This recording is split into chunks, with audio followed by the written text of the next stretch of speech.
ಈಗ ನೋಡಿ ಸರ್, ನಮ್ಮ ಅಪ್ಪ ಏನೂ ಓದಿಲ್ಲ, ನಮಗೆ ಕಷ್ಟಪಟ್ಬಿಟ್ಟು ನಮ್ಮನ್ನು ಓದಿಸ್ತಾ ಇದ್ದಾರೆ. ನಮ್ಮ ಅಪ್ಪನಿಗೆ ಏನು ಕೆಲಸ ಕೊಡ್ತಾರೆ ಅವರು? ಬೇರೆಯವ್ರ ಮನೇಲಿ ಹೋಗ್ಬಿಟ್ಟು ವಾಚ್ಮ್ಯಾನ್ ಕೆಲಸನೋ ಏನೋ ಕೊಡ್ತಾರೆ. ಅವ್ರು ಇವಾಗ ಸ್ವಾಭಿಮಾನದಿಂದ ಅವ್ರು ಓನ್ ಬಿಸ್ನೆಸ್ಸಾಗಿ ಮಾಡಿಕೊಂಡು ಅವರೇ ದುಡ್ಕೊಂಡು ಚೆನ್ನಾಗಿದ್ದಾರೆ. ಬೇರೆಯವ್ರ ಮನೆ ಮುಂದೆ ಹೋಗ್ಬಿಟ್ಟು ಕೆಲಸ ಮಾಡೋದು ನಮಗಿಷ್ಟ ಇಲ್ಲ. ಸೊ ನಮ್ಮ ಅಪ್ಪನ ಅವರಾಗ ಅವರು ಕೆಲಸ ಮಾಡ್ಕೊಂಡಿರೋದಕ್ಕೆ ಬಿಟ್ಬಿಡಿ, ನೀವು ಜಮೀನು ಇಸ್ಕೊಂಬೇಡಿ, ಏನೂ ಇಸ್ಕೊಂಬಿಡಿ ಅವ್ರ ಹತ್ರ. ಇವಾಗ ಇತ್ತ ಕಡೆ ಇಂಥ ಭೂಮಿ ಎಲ್ಲ ತಗೊಂಡು ಇವಾಗ ಕಾನ್ಪುರ ಸೈಡೇ ತಗೊಳ್ಳಿ ಅಲ್ಲೂರ. ಇವಾಗ ಇಲ್ಲಿಯರು ಕಾಯಿಲೆ ಬರ್ತದೆ ಸರಿ ಇಲ್ಲ ಅಂತಾರೆ. ಇದೆಲ್ಲ ಭೂಮಿ ಕಿತ್ಕೊಳ್ಳೋದು ಬದ್ರು ನೀರು ಕ್ಲೀನ್ ಮಾಡಿ.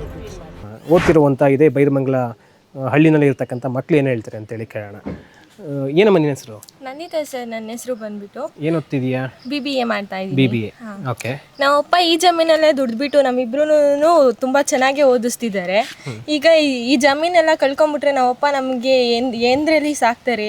ಅವ್ರು ದುಡ್ಡು ಕೊಡೋದು ಎಷ್ಟು ದಿನ ಇರುತ್ತೆ? ಒಂದು 2 ವರ್ಷ ಇರುತ್ತೆ, 3 ವರ್ಷ ಇರುತ್ತೆ ಅಷ್ಟೇನೆ.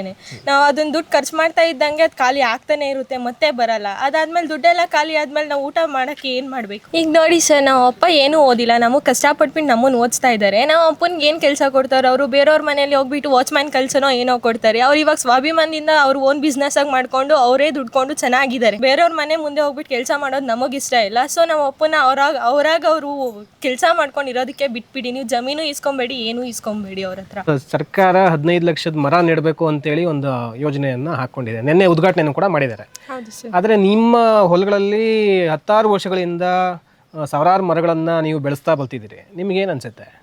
ಸರ್ ನೋಡಿ ಸರ್, ಇಲ್ಲಿರೋ ಮರಗಳನ್ನ ಆಗಲೇ 30-40 ವರ್ಷದಿಂದ ನಮ್ಮ ತಾತ ಅಪ್ಪಂದಿರು ಬೆಳೆಸ್ಕೊಂಡು ಬಂದಿದ್ದಾರೆ. ನೆನೆ ಹೋಗ್ಬಿಟ್ಟು 15 ಲಕ್ಷ ಮರಗಳನ್ನೇನೋ ಬೇರೆಯವ್ರ ಕೈಲಿಂದ ನೆಡ್ಸಿದ್ದಾರೆ.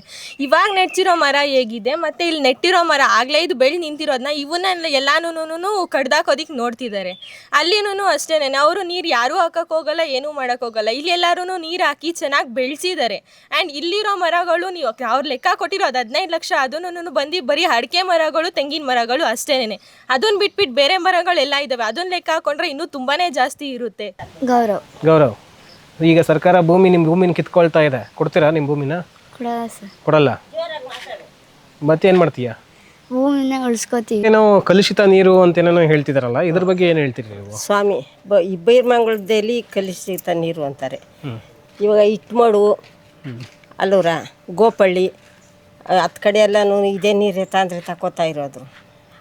ಈ ಬೈರಮಂಗಲದ ಈ ಸುತ್ತಮುತ್ತ ಈ ನೀರು ಕುಡಿದ್ರೆ ಬೆಳೆಗಾಗಲ್ಲ. ಇವಾಗ ಇಟ್ಮಡು ಹತ್ತು ಕಡೆ ಎಲ್ಲನೂ ಗೋಪಳ್ಳಿ ಕನಕಪುರದ ಗಂಟ ಎಷ್ಟು ಊರು ಇರಬೇಕು, ಅಲ್ಲಿ ಗಂಟ ಈ ನೀರು ಹೋಯ್ತದೆ ಅಲ್ವೇ ಸ್ವಾಮಿ. ಇವಾಗ ಅವ್ರಿಗೆಲ್ಲ ಆಗಲ್ವೇ? ಇವಾಗ ಇತ್ತ ಕಡೆ ಇಂಥ ಭೂಮಿ ಎಲ್ಲ ತಗೊಳ್ಳೋದಕ್ಕೆ ಬದಲು ಇವಾಗ ಕನಕಪುರ ಸೈಡೇ ತಗೊಳ್ಳಿ ಬಿಡಿ ಅಲ್ಲೂರ. ಇವಾಗ ಇಲ್ಲಿಯರು ಕಾಯಿಲೆ ಬರ್ತದೆ ಸರಿ ಇಲ್ಲ ಅಂತಾರೆ. ಇದೆಲ್ಲ ಭೂಮಿ ಕಿತ್ಕೊಳ್ಳೋದಕ್ಕೆ ಬದ್ರು ನೀರು ಕ್ಲೀನ್ ಮಾಡಲಿ ಬಿಡ್ರಿ ಅಲ್ಲೂರ. ಇವಾಗ ಇಲ್ಲಿ ಕಿತ್ಕೊಳ್ಳೋದಕ್ಕೆ ಬದಲು ನಮ್ಮ ಭೂಮಿನ ಕನಕಪುರ ಸೈಡೇ ಮಾಡ್ಕೊಳ್ರಿ. ಅಭಿವೃದ್ಧಿ ಅವ್ರೇನು ಮಾಡೋದೈತೆ ಅದನ್ನ ನಿಮ್ಮ ಕನಕಪುರದಲ್ಲೇ ಮಾಡಿ, ಕನಕಪುರದಲ್ಲೇ ಮಾಡ್ಕೊಳ್ಳಿ ಸರ್.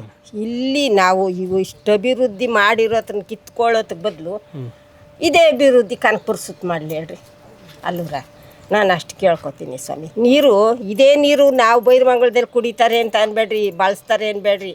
ಇವಾಗ ಇಟ್ಮಡು, ಇದು ಗೋಪಳ್ಳಿ, ಕನಕಪುರದ ಗಂಟನೂ ಎಷ್ಟು ಹಳ್ಳಿ ಇರಬೇಕು, ಅಲ್ಲಿ ಗಂಟ ಇದೇ ನೀರು ಹೋಯ್ತದೋ ಹೋಗಲ್ವ ಅವ್ರನ್ನೇ ಕೇಳಿ, ಅವರೇ ನೋಡ್ಕೋಬೇಕು ಅಲ್ಲವ್ರ. ಇದೇ ನೀರೇ ಹೋಯ್ತಾ ಇರೋದು, ಕನಕಪುರದ ಒಳಗೆ ಇದೇ ನೀರೇ ಹೋಯ್ತಾ ಇರೋದು. ಆವಾಗ ಅದನ್ನ ಇವಾಗ ಇಲ್ಲೇ ಬೈರಮಂಗಲ ಸುತ್ತ ನನಗೆ ನೀರು ಸರಿ ಇಲ್ಲ, ಭೂಮಿ ಕಿತ್ಕೊಬಿಡೋಣ ಅಂತಾರೆ ಎಲ್ರ. ಇಲ್ಲಿ ಕಿತ್ಕೊಳ್ಳೋದಕ್ಕೆ ಬದಲು ಕನಕಪುರ ಸೈಡ್ ಕಿತ್ಕೊಳ್ಳಿ ಅಲ್ಲವ್ರ. ನಾನು ಅಷ್ಟು ಕೇಳ್ಕೊತೀನಿ ಸರಿ.